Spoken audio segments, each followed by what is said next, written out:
In this tutorial, I will show you my overall drawing process and how I approach the drawing for this face and portrait using this beautiful photo I got from Pinterest, which has a very moody, classy, and retro kind of vibe that I like. And as usual, I converted the photo into black and white so that I will be able to see the value differences and the range of the values much more clearly. First, block in the different shapes that you see from the photo so that you'll have enough space for not just the face but also the neck and shoulder areas. And now I'm using a slightly revised Loomis method to set the proportions of the different parts of the face. Drawing these construction lines very lightly because all of them will be erased later.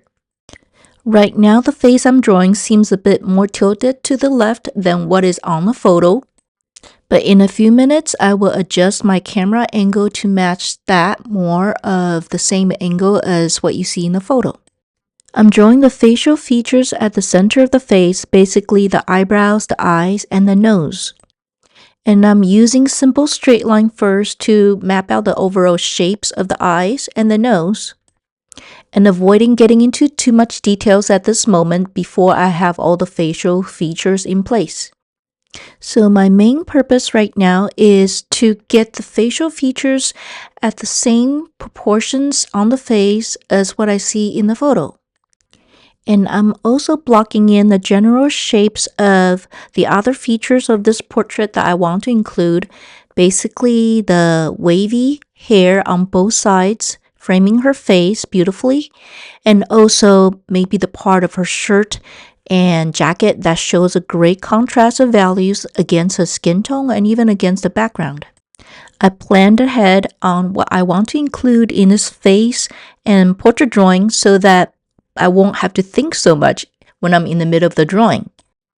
And honestly, I didn't have to do too much planning because the photo itself and what's in the photo lends itself to a good portrait drawing. If you're slightly more experienced in drawing faces or portrait, you may have found out that not all pictures are good sources as reference for the facial drawing. These photos tend to have very good lightings on all sides so that they remove the shadows from the face. But when we draw, we rely on the shadows that will suggest the forms and bring out the contours of the face. So in choosing a good photo reference for your portrait practice drawing, you want one that has fewer sources of lighting, maybe just one source like this one, coming from the left side of her face, actually to the right side of her face, but to the left side of us. And the light source itself is not too diffused, but strong enough to create shadows on her face. And this light source also creates highlights or lighter areas on parts of her face, basically the side of the face that is left to us. And we can see that there's a great range of value differences on the face itself and also on the rest of this photo. Values basically mean the areas of tones from the darkest darks to the lightest lights, and also includes the medium tones. So where can you see the darkest darks in this black and white photo? Well, they're mostly on the shadow side of her face, basically the side to our right. The right side of the nose bridge is especially dark. The right side of her head that is turned away from the source of light, the right side of her cheek, to the right of her neck and shoulder area.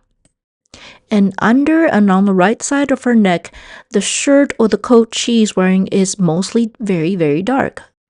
And where are the lighter areas in this facial and portrait drawing? The lightest areas are on the side of her face that is left to us. And there's a small lighter area on her neck right under her chin. Plus, there are highlights in her dark hair that show off the curls that she has in her hair. And the lightest of the light areas are probably the highlights that are reflected on her nose bridge and parts of her face, and the two small but very bright reflections of the light inside her irises.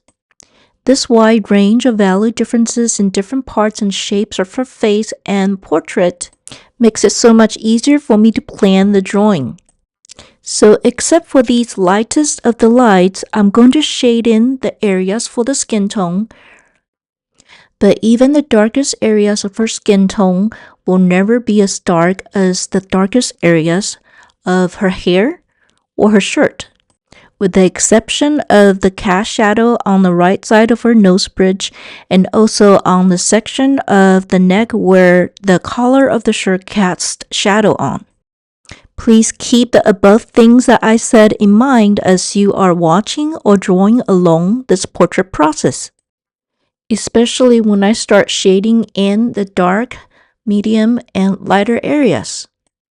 Observe when I start shading and where I start shading. And observe how I'm shading with my pencils.